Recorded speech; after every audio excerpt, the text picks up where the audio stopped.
Thank you. I'm Morris Smollett, family doctor and former health commissioner in Holmes County. My question is based on the premise that, in my belief and based on my experience as a family doc, the health care bill that was just enacted is going to be devastating to the health of Ohioans. My question is, do you agree with that premise? And if elected, will you pledge to vote to defund it, to repeal it, and replace it with real, true health system reform?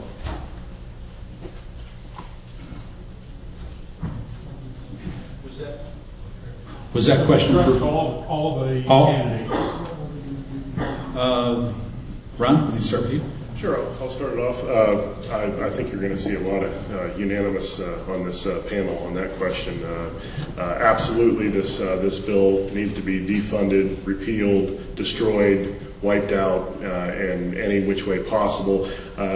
Obviously, the cost of this bill financially is going to be a great burden on our society, but I think the biggest burden is going to be our quality of health care is going to drop dramatically.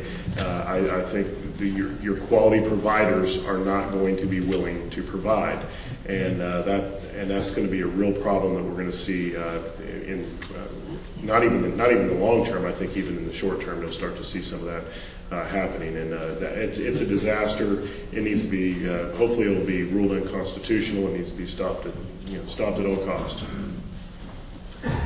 Yeah, all the above. It needs to be defunded. We need to get rid of it. The Ohio Project now is working on putting this on the ballot to make this unconstitutional in the state of Ohio. And here in another month, we're going to need your help to gather signatures so that we can put this on the ballot and we, the people in Ohio, can say, no, we don't have to take this program. The problem with the whole thing is the government wanting to control the thing. Because if it was about health care, they would have opened up other programs and allowed people to buy into Medicare or Medicaid if they were really concerned about that. What they want is control of our system. They want control of you, the doctor. They want control of you as the patient. And the problem is we have a lot of Republican candidates that support Republican reform of your health care, people that's had meetings and talked about how they would control your health care from a Republican standpoint. And if we send that kind of person back to Washington, I don't think we're going to get a lot of change done when we have people that say they believe in the Constitution, but they believe that they should tell you what kind of regulations you should have in your insurance. I believe that's unconstitutional. So we need to send somebody that makes a clear difference where I believe in the Constitution. I will not cast an unconstitutional vote, and I will keep the federal government out of your doctor's office at all costs. Absolutely, it's unconstitutional. Not only is it an unconstitutional expansion of the government taking over 1/6 of the economy, but it's unconstitutional and unprecedented in our history to order consumers to buy a good or a service. It absolutely needs to be repealed. And if we can't do that because we can't override a presidential veto, then the answer is the House of Representatives controls appropriations. Every dollar goes through the House of Representatives. It can certainly be defunded. And so that's what we need to do. We need to send an entire new freshman class there. We need to change that. We need to get it off the table. We certainly do not need $570 billion in higher taxes or a program that we pay for 10 years for 6 years of benefits. We need to get back to consumer-based, market-based solutions where you, the consumer, are able to make healthcare decisions, you with your doctor, where we can buy insurance across state lines, which is provided for in the Constitution over interstate commerce, where we can let small businesses band together. And those are solutions that will provide accessibility and affordability, and none of them are unconstitutional because they don't involve the expansion of government.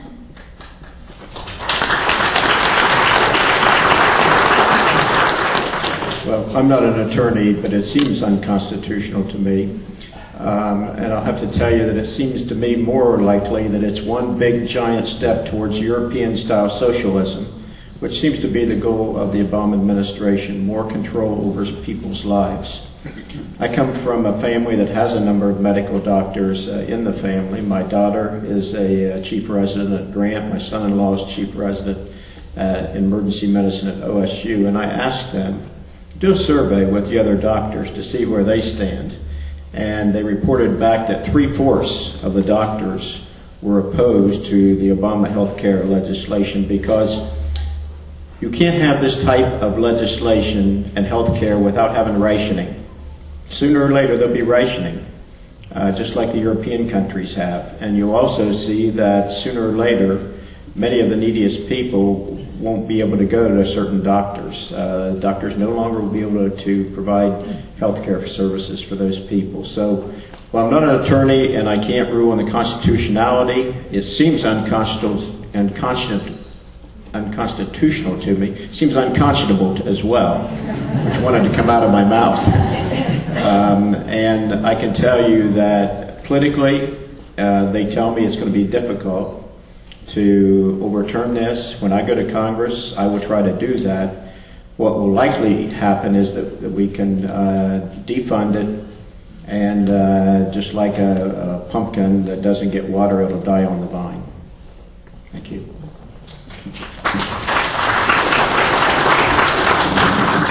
To answer your question, I do agree with those statements, and I do feel very strongly, as the others do, that we have to do something about that.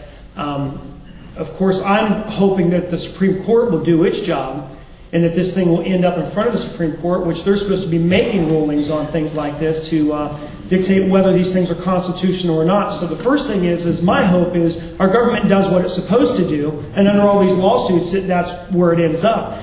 If it doesn't, or the thing ends up intact the way it is, then of course we have to first defund it. Of course, with President Obama in office, you're not going to be able to repeal this thing until you get a different kind of representative in the executive branch.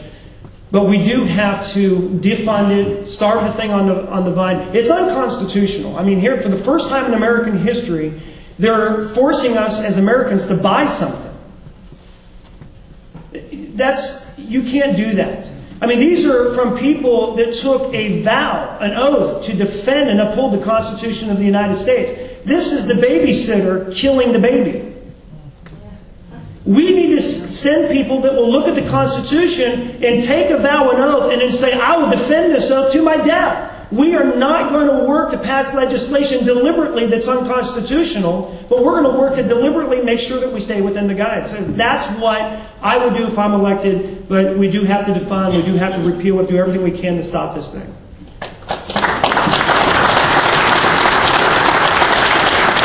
You know, I was having a conversation with a gentleman last night, and the conversation that he and I had kind of centered around this, and it was this question. The American people do not have a sense of urgency. There's no sense of urgency in America anymore, folks. We're talking about a health care plan. Here's where I get ready to run my bootleg, hombre. The old bootleg is they fake it up the middle, and they take the ball around the end. We always told our linebackers, keep your eye on the ball. Folks, listen, it's not about health care. It's about controlling every aspect of your life. They want, hang on, please. They want to tell you how much water you can put in your toilet. They want to tell you what kind of light bulb you can put into your house. They want to tell you where your child's going to go to school and what they are going to teach your child. They want to control every aspect of your life. Now, in this health care bill, when we get into it, there are death penalties in there. Isn't it amazing the same people that want to say that it's about those issues of abortion are between a woman and her doctor, all of a sudden when it's not about abortion, the doctor is no longer relevant because it is about control. We are in unbelievable times in America. I want to tell you something. If we think that changing legislation is going to change Washington, D.C., then we are more foolish than I think.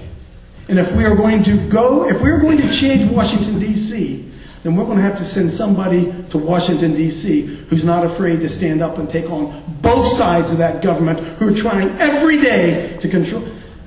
They don't even want you to have guns. Folks, we need a sense of urgency in America. I don't know if you picked up on this. I got it. It's war. Thank you.